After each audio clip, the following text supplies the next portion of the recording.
no nosso quadro em foco de hoje, acompanhados da Nicknet, empresa que tem uma responsabilidade social gigantesca com grandes projetos, o nosso assunto é educação e inclusão, com duas grandes professoras, pedagogas e especialistas nesse assunto. Professora Débora Vendramini e professora Vera Beatriz Carlotti. Programa Tempo ao Tempo e Nicknet, sempre conectando pessoas.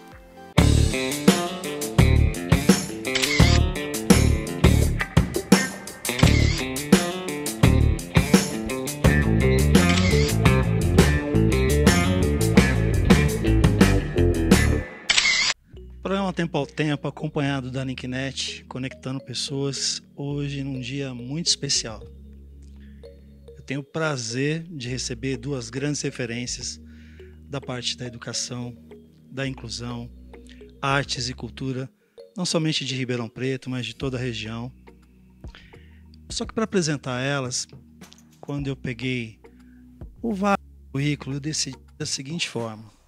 Você fala professora, pedagoga, mas tem um sobrenome, etc. Etc, etc, etc, etc.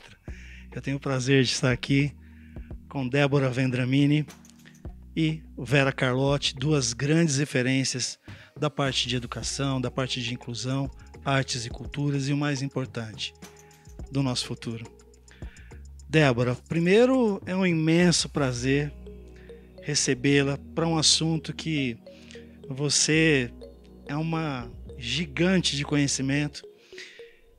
E em primeira mão, como que você está vendo no nosso país a questão da educação?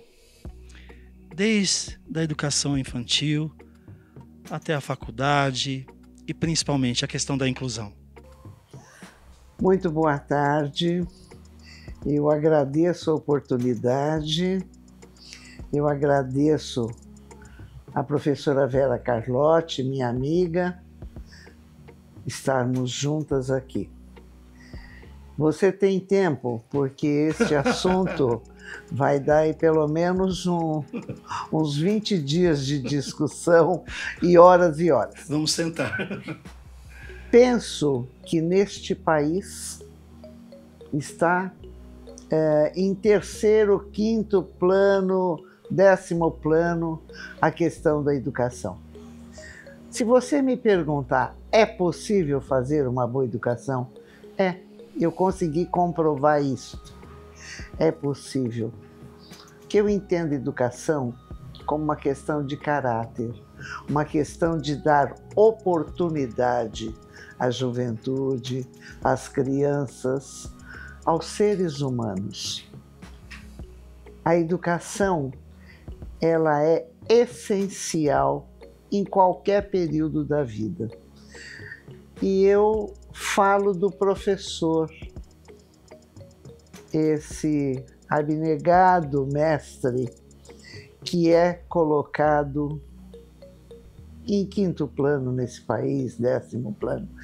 Acontece o seguinte, Paulo, a falta de recursos fazia da educação um problema. Hoje se tem recurso,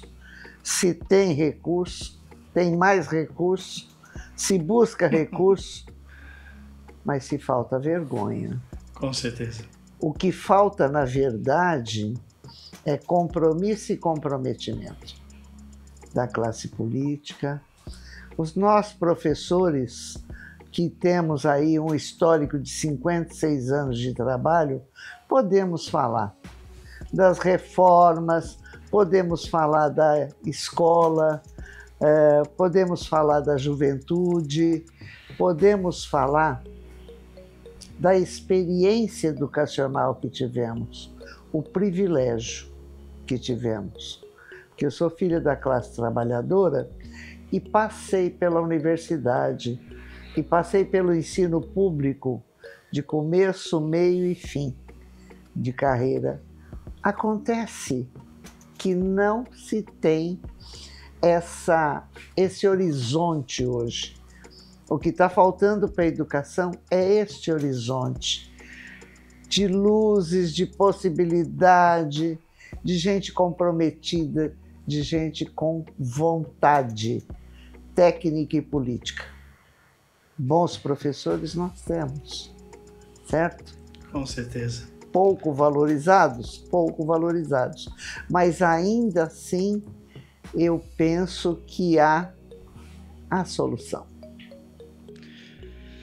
Bom, eu acredito que, como a professora Débora falou aqui, com certeza há a solução. Mas eu acredito também que a função chegou a mudar agora. Professora Vera, eu acho que vocês são sobreviventes. Na realidade, vocês são sobreviventes. Porque a verdadeira educação, hoje ela tem que ser lutada no braço forte por aqueles que ainda têm o ideal de transformar isso num país melhor. Porque a gente, claro, nosso bem maior é a saúde, mas sem você falar na saúde, a própria educação é uma forma de saúde também. Saúde mental, saúde cultural, de você desbravar um país melhor para que essa criança que nasce no dia de hoje, sem tantas perspectivas, né? Num país com tantas contradições, e como a professora Débora falou, sabendo que poderia ser feito porque há dinheiro, e mais dinheiro, e mais dinheiro, mas vocês são sobreviventes. Como que é ser um sobrevivente nesse país com tantas possibilidades de fazer um futuro melhor para essas crianças?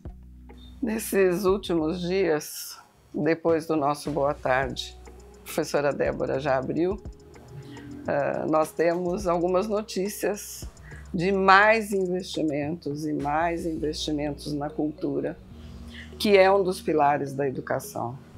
A cultura, ela determina a educação de uma certa forma, ela é um dos pilares da educação. Então eu vejo nesse desafio de sermos sobreviventes um grande horizonte. Eu vejo muitas possibilidades. E nós temos que dar acessibilidade às famílias, porque à medida que você consegue fazer a valorização da cultura e, consequentemente, da educação, por meio dos pais, das famílias, a criança vai ser beneficiada. E se a criança é beneficiada por meio dos olhos dos pais, você tem outra visão. Então, tirar as barreiras físicas, tirar as barreiras econômicas, tirar as barreiras da literatura, colocando essas pessoas para lerem, colocando essas pessoas para ouvirem, essas que não são alfabetizadas, também que se sentem aquém das possibilidades, né? Verem uma peça de teatro, mas eu não sei entender, eu não sei interpretar, como é que eu faço? Teatro, ópera, isso é coisa para gente letrada, dizem eles para nós. Então eu tenho uma dessas funções que é a acessibilidade. Dar condição do pai entender aquilo que o filho já entende. Muitas vezes ele não vai porque ele tem vergonha do filho. Ele não teve acesso à educação. E hoje nós temos muito investimento, muito investimento. Então eu vejo possibilidades, é um grande desafio, tem que ser guerreira, tem que acreditar na possibilidade, no futuro. Como disse a professora Débora, dinheiro tem que ter realmente coragem, vergonha em enfrentar para termos mais sobreviventes no futuro da educação, da cultura e da saúde mental e física. Professora Débora, a inclusão é algo tão especial, mas a gente precisa dessa corrente, né? Dessa corrente do bem, de mais mãos se juntando, se unindo. Eu falo assim, com todas as falhas que possa ter um SUS da vida, Sistema Único de Saúde, mas ele é um benefício que não tem como mensurar o que ele provocou na questão da saúde para todos nós. E o nosso SUI? Sistema Único de Inclusão que nós vamos lançar, vamos dizer assim. Como que seria essa inclusão que envolve tantas questões, desde crianças com autismo, síndrome de Down, pessoas especiais e tantas outras características, além do racismo que existe, além das questões de LGBTQIA+. Então, quer dizer, eu fico pensando como fazer essa inclusão sem mãos fortes como de vocês e de tantas outras pessoas que possam fazer essa diferença nesse país que precisa tanto disso. Paulo, para mim a inclusão é uma coisa muito séria, é uma questão de dar oportunidade. A educação deve dar oportunidade a todos. E a inclusão está aí. O ser humano se desenvolver na sua potencialidade. A ciência tem demonstrado isso. O portador de qualquer síndrome de Down, o autista, ele se desenvolve.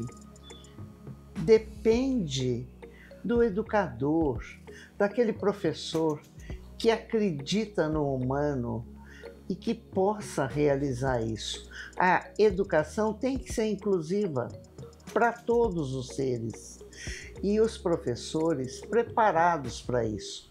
Dar oportunidade aos professores também. Eles se preparam. Agora, eu vou abrir aqui uma discussão com você, que é a seguinte: educação é uma questão de caráter. Ou você se compromete em ensinar, em dar oportunidades, ou você não faz educação. Você só vai trabalhar quando você abrir a sua cabeça, o seu coração e tiver atitudes favoráveis à inclusão. A inclusão hoje é necessária. Eu nunca vi tanta criança laudada como ultimamente. Eu nunca vi tanto consultório de psicólogo lotado como ultimamente. Professora Débora, eu vou pedir para que ela repita isso que ela acabou de falar, porque eu achei uma frase muito forte. Professora Débora, por favor. Pois é, eu entendo isso dessa forma. A ciência está aí, está abundante em termos de informação, tal. Só não vê quem não quer. Agora, nós educadores precisamos estar atualizados, precisamos buscar compreensão disso o mais rápido possível e com velocidade, tá? A velocidade da nossa época, tá? Com a tecnologia que nós temos hoje. Eu entendo que todas as pessoas precisam de oportunidade. Jovens, crianças, desde os pequenos, certo? E nós também. Com certeza. Nós também precisamos. Nós que atingimos uma idade bem madura, também precisamos de oportunidade. Porque eu tenho que aprender sempre. Com certeza. Aprender todos os dias. Eu não tenho um dia igual ao outro. Eu não tenho um momento igual esse, Paulo. Viu? Penso que estar antenado no dia de hoje é uma grande chave. E a escola tem que ser inclusiva, cada vez mais, para todo tipo de ser humano, sabe? Não importa o gênero, não importa o laudo, o que importa é um trabalho bem direcionado, bem intencionado, com respeito ao ser humano.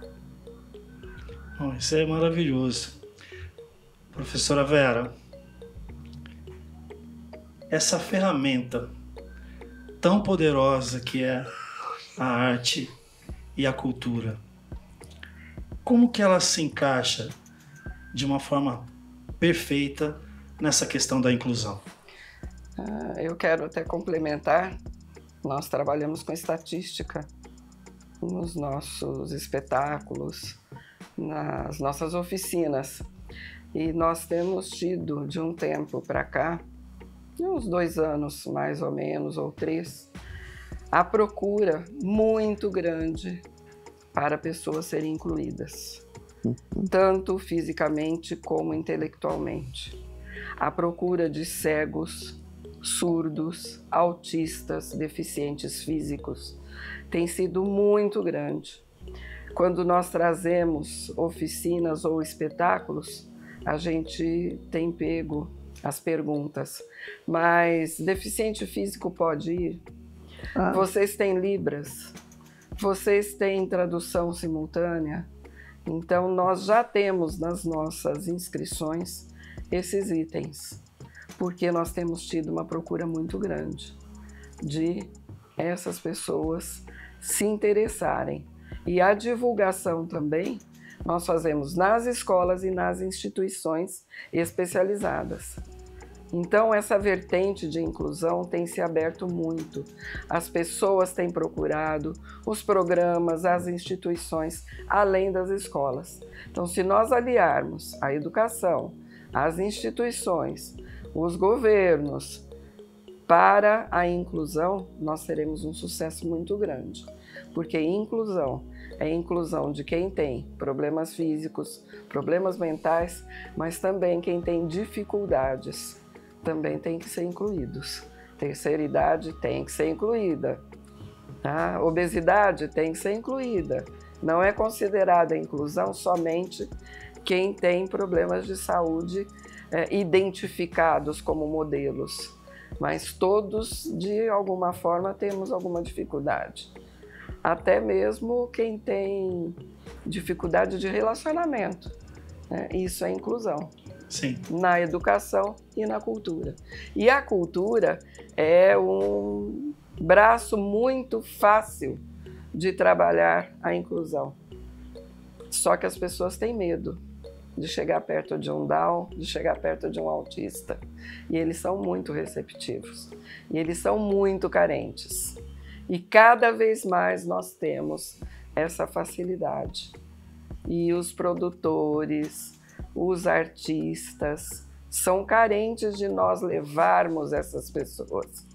Quando você apresenta um Dalfan de algum artista famoso, ele fica muito feliz. Quando você leva um cadeirante ao teatro, a gente fica muito feliz. Porque a receptividade deles, a necessidade deles é muito grande. Muito grande. E o público acaba absorvendo essa necessidade. Então, você leva um autista a um teatro ou a uma escola, ele é tão bem recebido. A nossa experiência, quando você coloca uma pessoa para ser inserida ou ser incluída, vamos dizer assim, a receptividade da comunidade é muito maior do que a gente imagina. Tá? E o professor, acima de tudo, tem que ser capacitado, porque é muito difícil você trabalhar numa comunidade tão heterogênea, porque ao mesmo tempo que ele precisa de uma atenção especial, o restante, vamos dizer assim, do grupo também precisa, porque ele não está preparado. O restante do grupo não tem conhecimento e ele precisa ser preparado para incluir, porque senão você coloca simplesmente uma pessoa dentro de uma caixa e ela fica perdida ali. Não é inclusão. Com certeza tá? não. É simplesmente colocar uma pessoa num grupo. Isso não é inclusão. Inclusão significa você misturar e formar uma massa. Isso é inclusão. Bom, para mim como que eu vou dizer, é maravilhoso estar realizando essa matéria, porque eu sou literalmente um aprendiz com 2 pessoas tão especiais aqui do meu lado. Eu tenho algumas coisas que eu vou conversar com elas agora, que são questões, por mim também, vividas também como professor, mas eu quero ouvir a opinião da Débora agora e depois da professora Vera.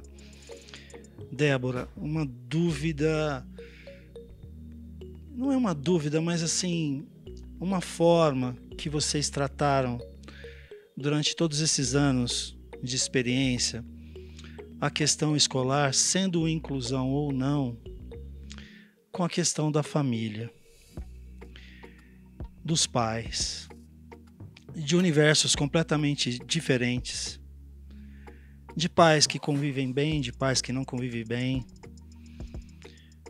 de tantas agressividades que existem dentro de uma família, e tudo isso desencadeia, desemboca em uma criança que vai para a escola. E muitos pais tratam a escola como um depósito de criança. Estou chegando, estou depositando uma criança, se vira. A obrigação de educar é somente sua. E a gente sabe que não é assim. E não é assim que vão dar os verdadeiros frutos. Como foi durante uma vida inteira, professora Débora, lidar com esses universos tão diferentes? Paulo, a minha sorte é que a Vera Carlotti fez uma praxis pedagógica belíssima aqui, falando de bons exemplos e tal. Nós temos bons exemplos, mas eu vou te dizer que a sua dificuldade, a sua questão, essa dúvida que você tem, ela passa pela escola, pelos educadores, é uma dúvida constante. E a escola trata isso com respeito. A equipe escolar precisa estar muito atenta a isso. As atitudes da criança na sala de aula. Normalmente existe a agressividade, certo? O desencanto e outras demonstrações. Mas tem um remédio para isso tudo, chama-se afetividade. Se a escola tiver uma equipe que trate isso de uma forma assertiva, há uma melhora no ser humano. Porque a família, hoje, não é a família que nós tivemos. Pai, mãe estruturada, sabe? Família com tios, primos e tudo mais. Hoje a família é um outro conceito. E neste novo conceito de família, tá? Nós também precisamos atuar. E atuar eliminando os preconceitos, eliminando as barreiras. Aquilo que a Vera falou bem, tem que eliminar os obstáculos.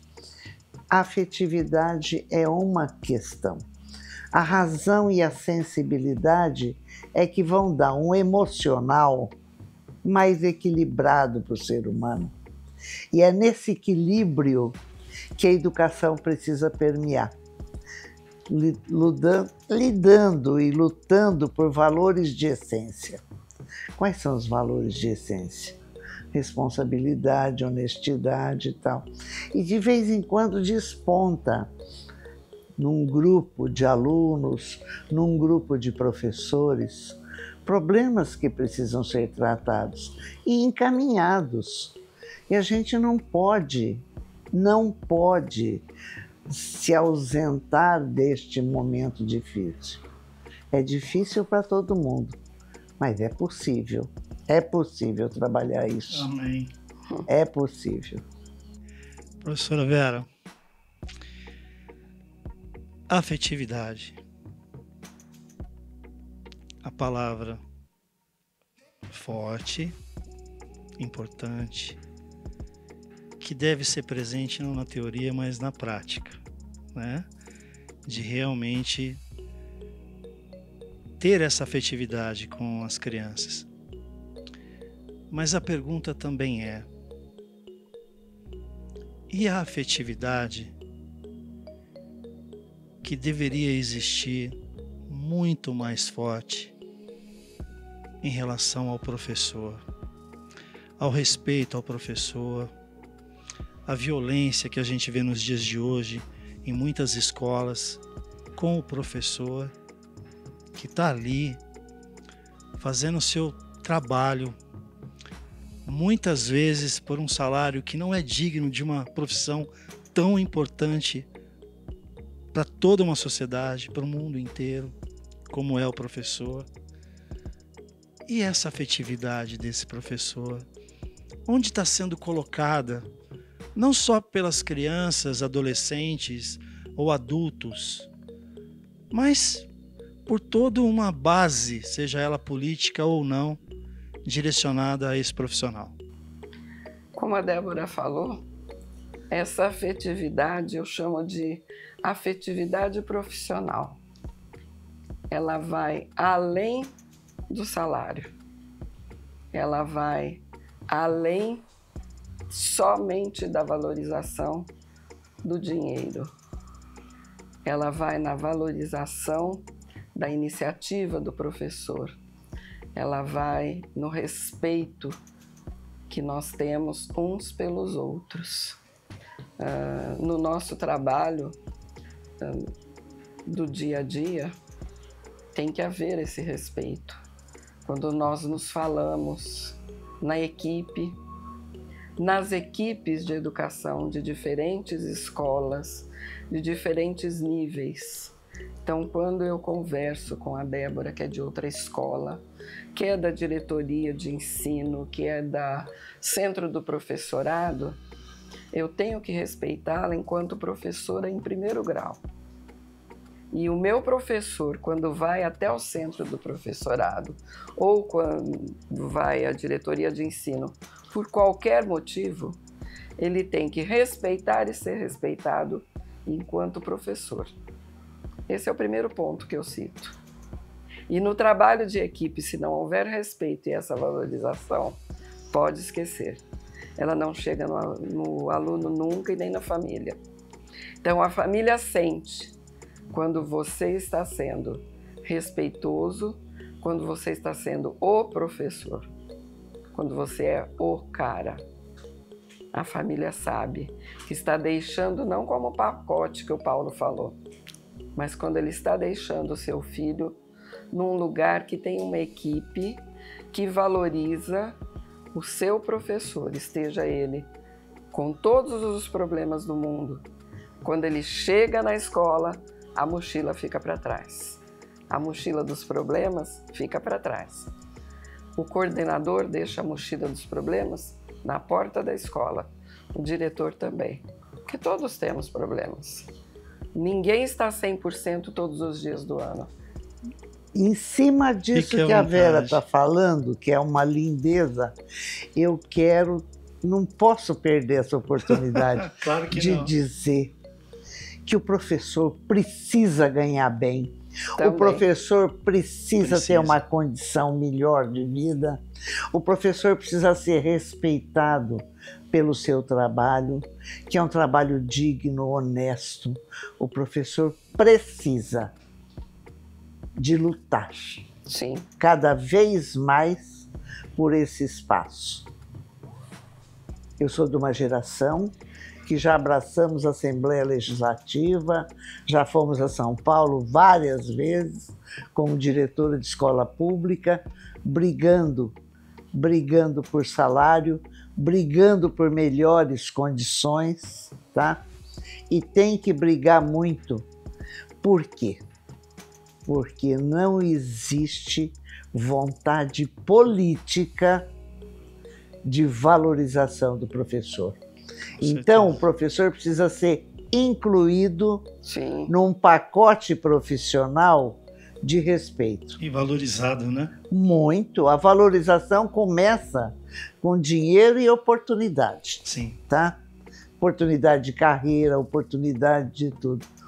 Eu me lembro, no governo Franco Montoro, o Franco Montoro foi quem fez o Estatuto do Magistério Paulista. E esse estatuto já foi mexido, remexido e tal, mas foi um avanço na época. De lá para cá não tivemos avanços, só patinamos. Mesmo a escola particular. Com certeza. Sim. Mesmo a escola pública, de ensino médio, de ensino fundamental, de educação infantil. Havia, quando eu fui secretária, uma discussão que o professor da prefeitura ganhava muito e o professor do estado pouco. Então eu quero abordar isso. O professor da prefeitura não ganhava muito. O professor da prefeitura tinha um estatuto que lhe garantia uma vida um pouco melhor. Mas ele não ganhava muito, não. Ele ganhava um pouco melhor. Mais. Mas que o Estado defasado, tá? Eu posso falar porque eu venho do Estado também.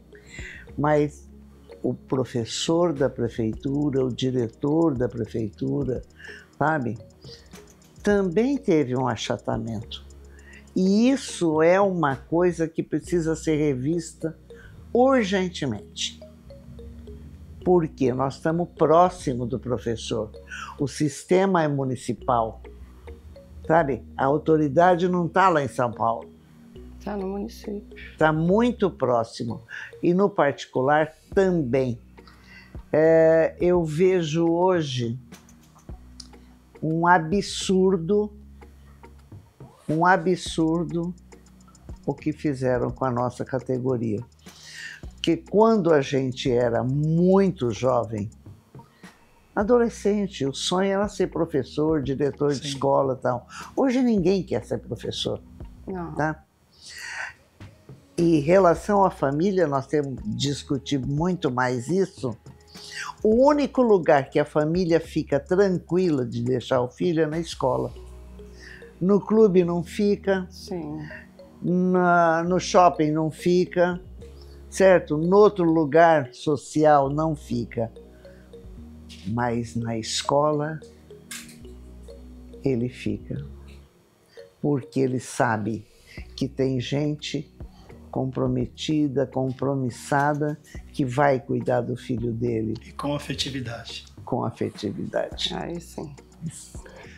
Bom, para você que teve o privilégio de assistir o nosso programa Tempo ao Tempo, acompanhado da Linknet, conectando pessoas e hoje falando a respeito de educação, inclusão e também artes e cultura, eu vou terminar, que é só uma primeira entrevista, porque o assunto é muito amplo. Seria humanamente impossível conseguirmos falar de forma mais ampla ainda sobre algo tão importante. Então, fique esperto, porque haverão novas rodadas da nossa entrevista, entendeu? Mas para despedir, eu vou me basear naquilo que me fez pensar quando eu peguei os currículos dessas jovens professoras aqui do meu lado, que é o etc, etc, etc, etc. Professora Débora e depois professora Vera Carlotti. Professora Débora, conversando não comigo, mas para o nosso público. Conte para eles o seu currículo e os etcéteras da sua carreira. Olha, Paulo, isso seria muito tempo. Eu já passei da paixão e da vaidade, mas eu vou aproveitar esse momento e dizer para você uma coisa que eu gosto muito. O Drummond, Carlos Drummond de Andrade, diz que andar a gente aprende andando. Ler a gente aprende lendo. Escrever a gente aprende escrevendo. Ouvir a gente aprende ouvindo. E amar a gente aprende amando. Só pode estar na educação quem se ama, porque é capaz de amar o outro. Com certeza. Eu é quem agradeço. Professora Vera? Eu só posso dizer que eu amo o que eu faço. Essa é a minha apresentação. E que só pode estar na educação quem vai além dos muros da escola. E desejo a todos que confiem sempre na escola e lutem pela educação das crianças, dos jovens e dos adultos. Obrigada. Programa Tempo ao Tempo, acompanhado da Ninknet, conectando pessoas, educação e inclusão. Professora, pedagoga e etc. Débora Vendramini, professora, educadora, Vera Beatriz Carlotti. Um dia muito especial.